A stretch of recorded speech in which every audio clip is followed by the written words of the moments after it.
Hey, listen to Wrestling Roundup on FreeFM 89.0, ArrowFM, and MPR. As always, I'm Grady, and live on Skype we got Josh. Hey. So there was a lot of drafting this past week, and that's pretty much going to be a majority of the show.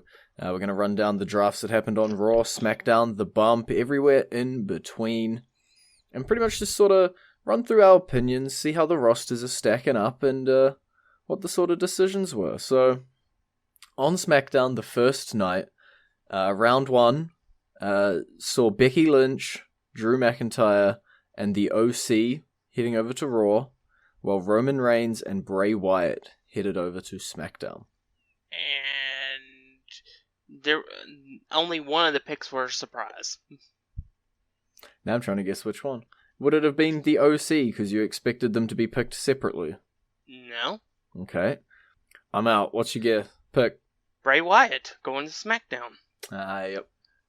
Especially considering that he still has a feud going on with the Universal Champion. Mm-hmm. Yeah, I guess it would have made sense for him to stay on Raw a little bit, but I imagine they're going to blow this off in the pay-per-view that shall not be named, and then presumably go on to separate things. Yeah, I reckon so. We'll have to figure out how they're going to get out of this one. Yeah, we just had to get out of something that they got us into for the Wyatt Rollins feud. I'm sure we can do it again. The Fiend kind of seems like the guy who would, jump across a lot, but hey, keep him in the little SmackDown box and we'll see what happens.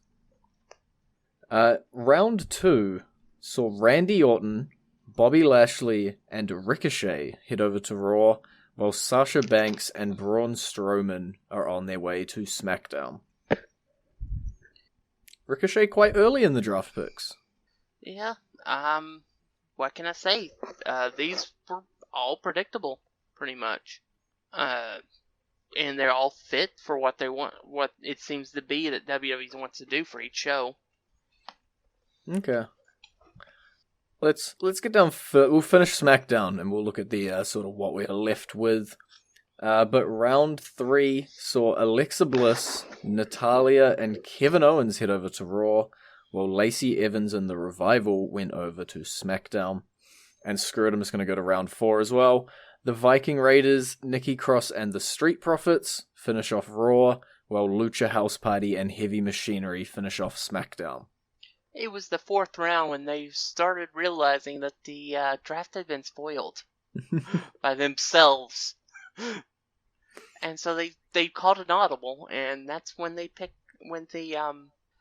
Viking Raiders got shipped to Raw. Mm-hmm. Lucky for them. Because they weren't originally in the pool to be picked. Yeah. We're just changing things up, it's fine. Yeah.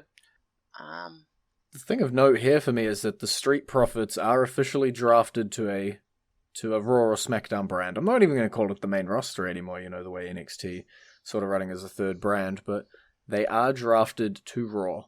Yeah, but as of still right now, they're still nothing more than hosts. Mm-hmm. Although it does look like they may be getting into a feud with the OC, so it's possible they may start wrestling. Shock, horror. Well, I guess the only other sort of thing of note here is that Alexa Bliss and Nikki Cross were drafted separately, for whatever reason, but overall, each brand got their guys. It feels like when you're reading it down a list like this that SmackDown keeps getting shafted with the 2 to 3 stuff, but I have a feeling it's not actually going to play out that way at all. Well, not really, because the 2 to 3 thing does make sense from a logical standpoint. With the hours of television you have to fill. Yeah, which they kept pointing out over and over again. But yeah, it's just, there's 3 hours versus 2, so they do need a few more hands on deck to cover that extra hour. Yeah.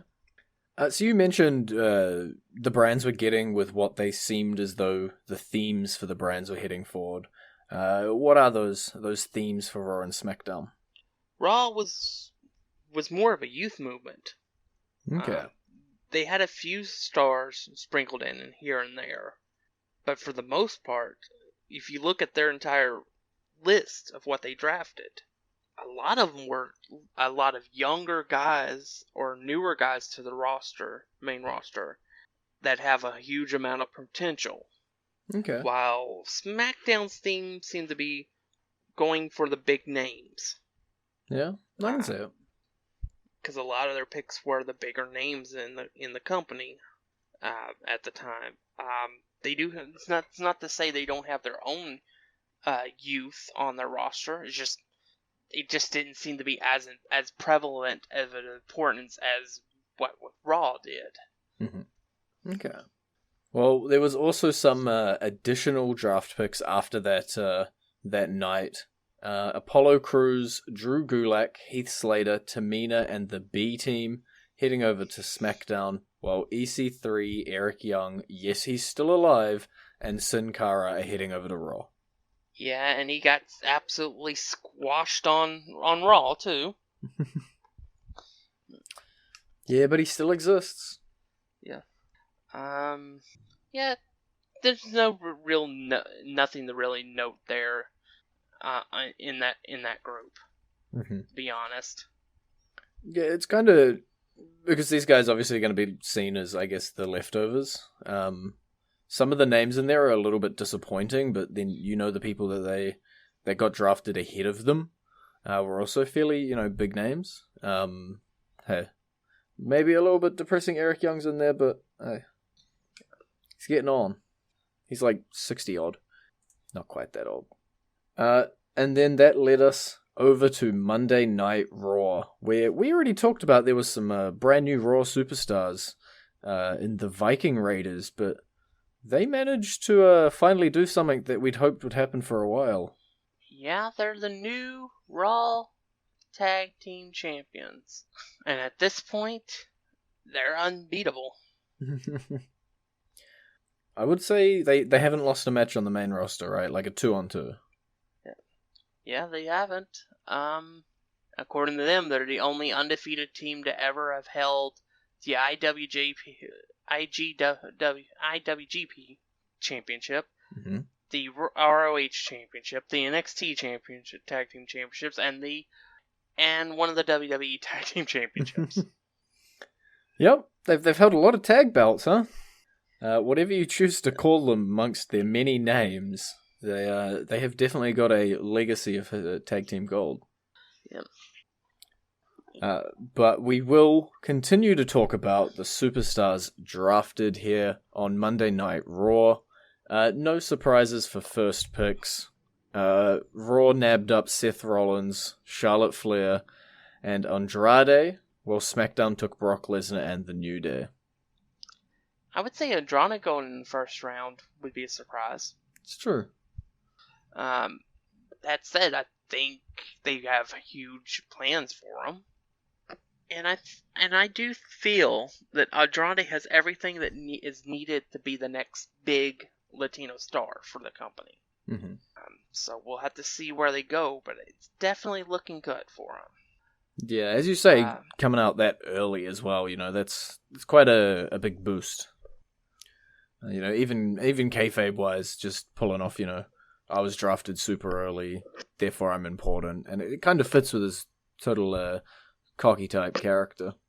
Round 2 saw the Kabuki Warriors, the current women's tag champs, head over to Raw, along with Rusev and Aleister Black, just to keep Rusev and Bobby Lashley together, sadly, and then Daniel Bryan and Bayley heading over to SmackDown.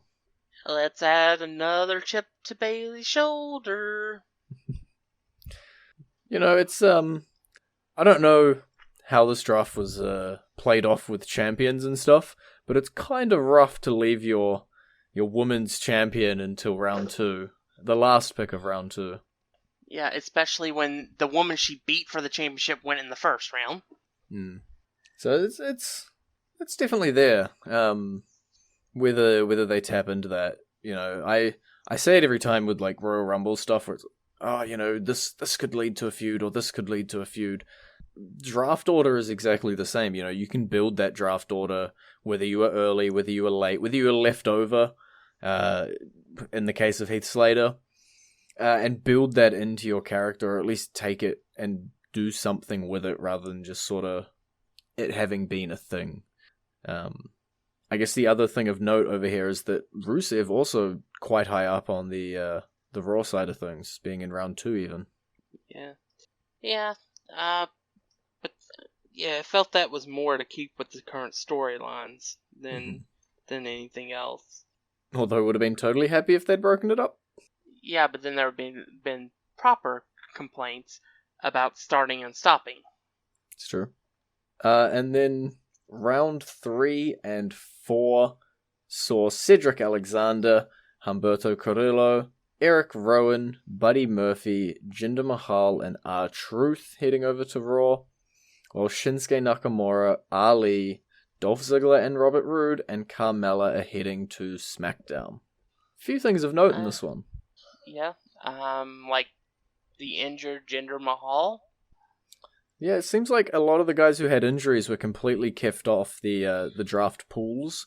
So Jinder Mahal being included in this one kind of indicates maybe he's about to hit something big.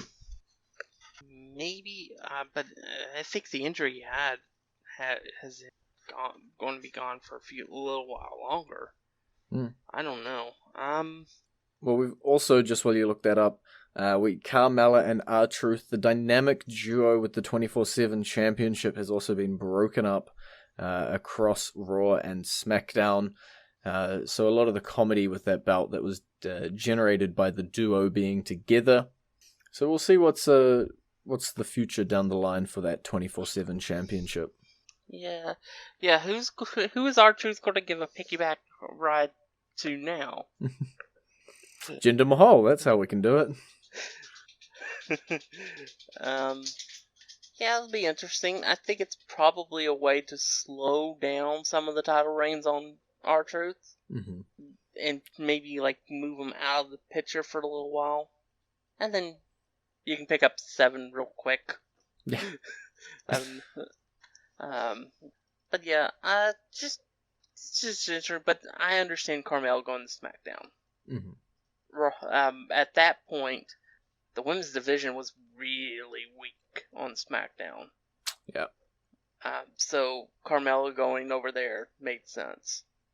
Another thing I'd like to point out is that the best kept secret must be out because Raw wanted it. Yeah. Yeah, Buddy's definitely on the upswing. He had a great match with Ali, too, on Raw. Although he was not the first X205 guy for them to draft, because they also took Cedric Alexander and Humberto Carrillo first. Yeah, and when the Humberto Carrillo pick went, there were a lot of people that said, who? To be fair, I believe that's a fair enough assumption, or fair enough comment. But they'll get to find out who he is on Monday nights. And now it is time to play our entrance theme. I know we're in the middle of the Raw draft picks, but deal with it, because we are roughly halfway through the show. It is going to be the new Raw Tag Team Champions theme, and let's play it for you now.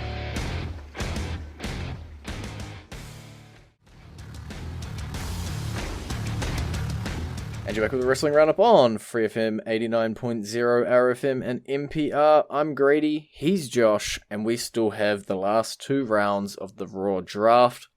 Let's just go through it. Samoa Joe, Akira Tozawa, and Shelton Benjamin, and Rey Mysterio, Titus O'Neil, and Liv Morgan onto Raw, while Miz, Corbin, Gable, and Elias head over to SmackDown. Yeah, there was some good picks there. Miz going to SmackDown kind of surprised me. I figured he would stay on Raw. Now they just got to keep switching them. Yeah. To be fair, these 2 rounds gave me the most surprise. Like, guys like Samoa Joe, The Miz, the King of the Ring, Rey Mysterio, these are real late round picks.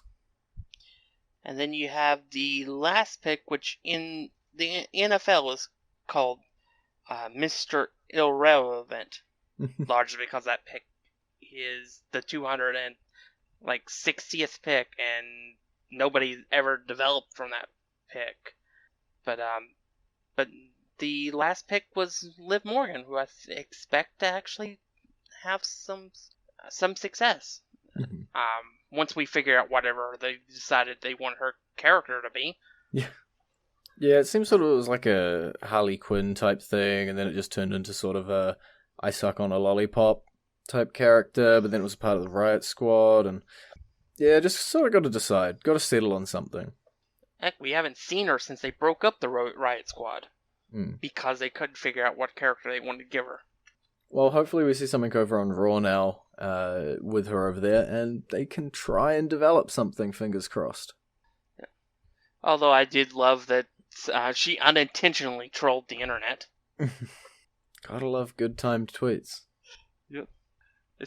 Yeah, especially when you're treating something to a song lyric and all the dirt sheets run with it saying it's a cryptic tweet that may have something to do with Bray Wyatt. But no, it was just a song lyric. That's what she wants you to think. And probably the most surprising late pick would be Rey Mysterio in round 6. Raw eventually picking him up, but pretty late down the field. I guess for an injury-prone dude, you don't want to make the risk, maybe. Yeah, that would be part of it, and then there were just so many necessary picks that need to be picked before him. Let's face it, Ray's at the end of his career.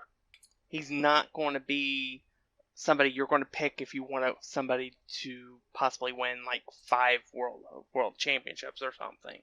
Mm-hmm. That's not in the cards. It's true. This also, with Raw's pick there, puts Rey Mysterio, Andrade, and Sin Cara all over on the Raw roster.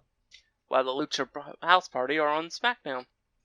The more, I don't want to call them irrelevant, but the less relevant of the trios. If I had to pick between those two, I'm picking Rey, Andrade, and Sin Cara any day. Especially since Rey and Andrade, they still could go a million times. There's a pre-built thing there. And then WWE Backstage, just a couple days ago, before this show was recorded, we got a blockbuster trade announcement. SmackDown will be picking up Alexa Bliss and Nikki Cross. Yeah, that was interesting. We'll have to see what the plan is with them, but it was definitely because they realized, we have next to nobody for Bayley to feud with. You'd imagine that they'd pre-plan this, and draft the correct amount for each roster that you need in the divisions. But hey. Yeah, it wasn't even that. It was just, when they were drafting, they put all the big names for the women on Raw. Mm-hmm. And that just left Bayley with a almost bare cupboard. And then immediately after that, or the day after that, on The Bump, we got the last sort of drafted superstars for now, as of time of recording, with No Way Jose, Mojo Rawley, Hawkins and Ryder, the Iconics, and Sarah Logan heading over to Raw, while Luke Harper, Cesaro, Drake Maverick, Fire and Desire, and Dana Brooke heading to SmackDown. Although it should be interestingly noted that on the SmackDown graphic, Mandy Rose and Sonya Deville were listed separately, rather than together, unlike the tag team of Hawkins and Ryder, for example. Yeah. So that might be an interesting thing to keep an eye on going forward. Honestly, the biggest name here was Cesaro going to SmackDown. Yeah, I was surprised he was so late, not even being picked on the shows and then eventually being drafted afterwards. Cesaro seems like quite an early on pick to take. Honestly, no. I kind of expected it. Okay. Because I kind of expected when they announced that anybody who wasn't drafted could then sign with the brand they wanted to sign with. I expected to see Cesaro go to NXT. That is true, yes. So I wasn't surprised when he wasn't drafted. Honestly, NXT didn't even play a factor in this at all. Yeah, nobody was called up. Nobody was shifted across. Yeah. Nothing. Which was kind of surprising, you know. I was fully expecting NXT to play a larger role in this, as you say, where they were told, you know, go to whatever roster you want. I thought some people would move over to NXT, and I thought some NXT guys would get drafted out. I think it probably would have if it wasn't for the fact that they're live on television now. On NXT. So, I think they needed all hands on deck right now for NXT. That is true. They can't afford to drain that roster as much as they used to. But some people to keep an eye on out of this lot. You know, if they do anything with. Drake Maverick is on SmackDown. You know, as a full-time competitor, no longer 205 GM. I don't know what's happening with 205. They still can't sort that out unless there's been an official announcement I've missed. No, the last time I heard was that it was still going to be airing on Friday nights. Well, there you go. They just lost their GM. Well, the thing is that they could still have their GM. Their GM is assigned to Friday Night SmackDown. So that is true. I'd also keep an eye on Dana Brooke over on SmackDown. Fingers crossed. I can hope. Especially being on SmackDown now, you know, there's fewer people to try and bust out and be featured above. So fingers crossed. Yeah, I have hopes. I have no dreams, but I have hopes. I just know when I saw her wrestle a couple years ago, I really was impressed. And so I really like Dana. I hope that they can find a way to use her. She was really good in Titus Worldwide. I'm still wondering why they ever broke that up. Yeah, honestly, Dana seems to, you know, she wasn't great in the ring to start with, and yes, that was ages ago at this point. But then she came up onto the main roster, and she learned as she went, and she learned really quickly. And it seemed as though just as they were ready to do something, you know, boom, setback. And then, as you say, they get running with something, Titus Worldwide, and just decide not to do that anymore. It seems like every time Dana Brooke is constantly fighting to be relevant, and every time there's just something, some form of setback that knocks her back down, and 9 times out of 10, not a setback that she controls. Yeah, like getting her face smashed in by an accident with Sarah Logan. Who is over on Raw now, and would also be someone that I would like to keep an eye out on, as you say, with hopes but not dreams. That something gets done with Sarah Logan, who's also been floundering since the Riot Squad split up. Yeah, she's been mostly relegated to main event. Fighting Dana Brooke. Yes. for like 16 straight weeks. But honestly, Sarah Logan's a great talent. So just give her a little something to go with. And you know, maybe they do something. So also something of note, not a part of the draft, but does sort of affect how the shows play out.